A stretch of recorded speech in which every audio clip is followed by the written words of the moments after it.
Welcome back, guys. My name is Nick. This week I want to show you a quick and easy way to get evenly spaced dados and grooves using a simple router jig made from scrap wood. Let me show you how. I started by making my runner, and I cut this just a hair over 1/4 inch wide. That's the router bit size I was going to use. With a scrap piece with a test groove cut into it, I could then test my runner to see if it fit. It's supposed to be a snug fit or not fit at all. Then using some sandpaper, you can go ahead and just lightly sand it so it just barely fits in the groove.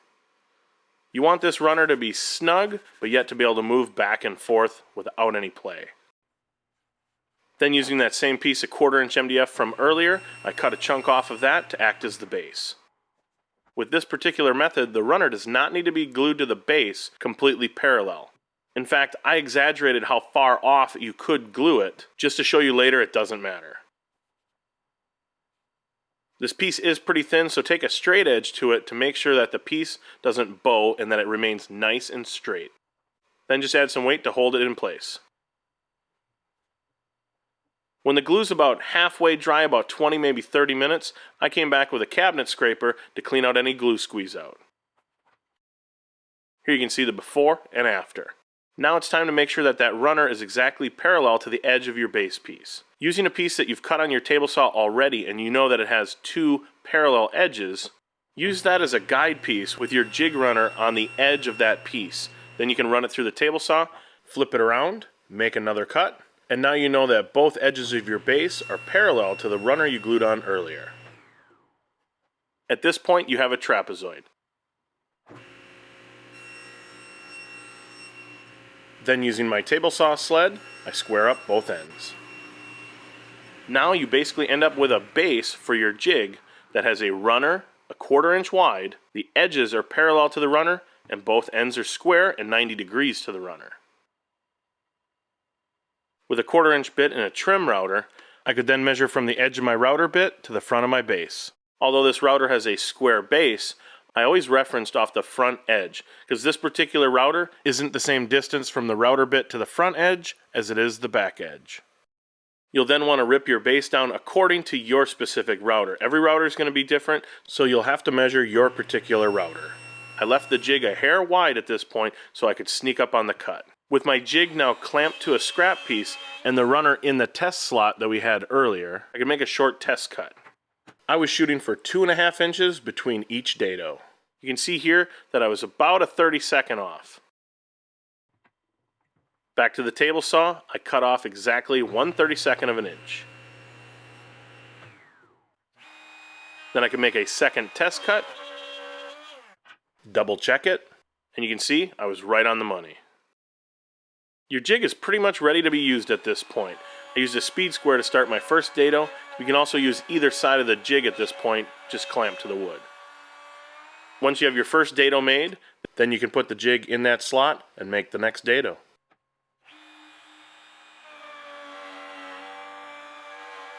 At this point, it's just a repeating process. Make your groove or your dado, slide your jig over one slot, and make the next.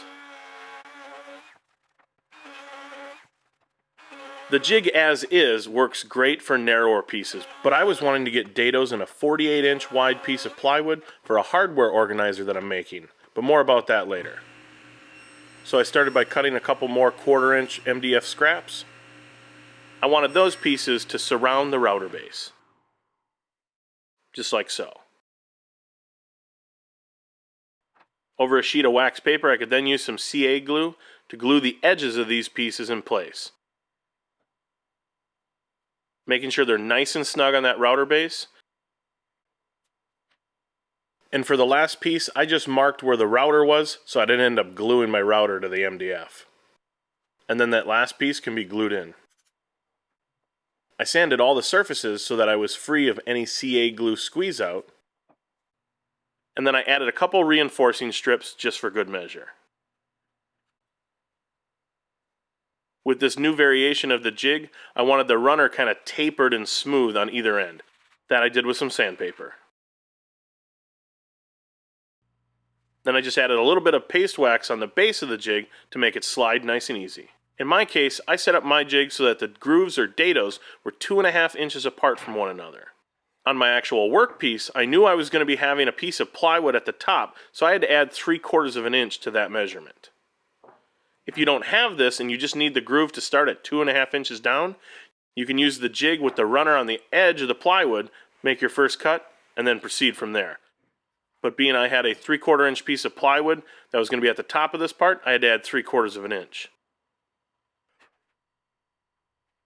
The best way to do this is to measure and see where you need your 1/4 inch dado, and then drill a 1/4 inch hole anywhere from 1/8 to maybe a 1/4 inch deep.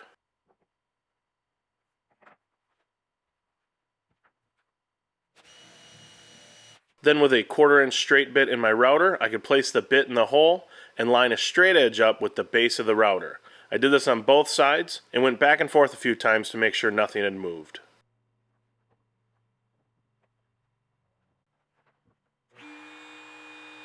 This is definitely a good method to use if you have to set up your first dado that's a different measurement than the jig you just made.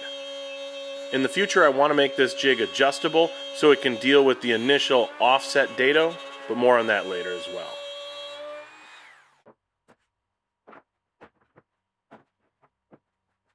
Once that first dado was cut, I could put the router in the jig, then the jig into the dado, and slide it on down. The jig does a really nice job not only to evenly space the dado from the previous one, but also to keep the router in place and keep it from wandering. I used a spiral downcut bit, and I'll leave a link in the build article, and that link I'll have in the description below. Then it was just a matter of moving the jig and cutting another dado, and doing it again, and again, and again. Well, I think you guys get the point. A quick and easy router jig to ensure the consistency and spacing of any type of dados or grooves you might have. Also, it's a huge time saver. Once I had this made, I had to make 9 dados in a 48-inch piece of plywood, and it took me less than 10 minutes for all 9 of those grooves. So definitely a time saver. In the future, I want to make this jig adjustable. This runner right here is set for a 1/4 inch router bit, but I want to make sure that it's adjustable so that you could use a 1/2 inch or a 3/8 or 3/4 inch bit. And then I also want to make it adjustable so at different distance from the router. So if you have to make 2.5 inch on center dados or grooves, you can do that, or you can adjust it for say 3.5 or etc. That definitely would, I think, make this jig a little bit better, but this only took me a few minutes to make in the first place, so you know what? It served its purpose. And why am I making so many dados? Well, it's for this 40-bin hardware organizer. Pretty excited about this bad boy, so it's just one of those things to try and keep my shop a little bit less messy, which is definitely a tough task at times. If this is your first time here, I encourage you to hit that subscribe button. And if you want to go over to nickferry.com and sign up for my email newsletter, I have all sorts of information that I release on there as well. Well, make sure to hit that thumbs up button if this is a video that you liked. And until I see you guys next time, you guys, take care.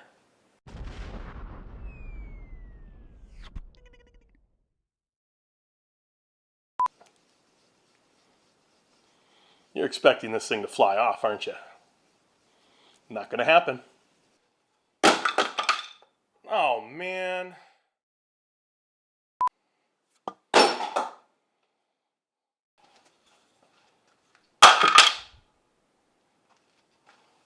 You were recording the video of me throwing it?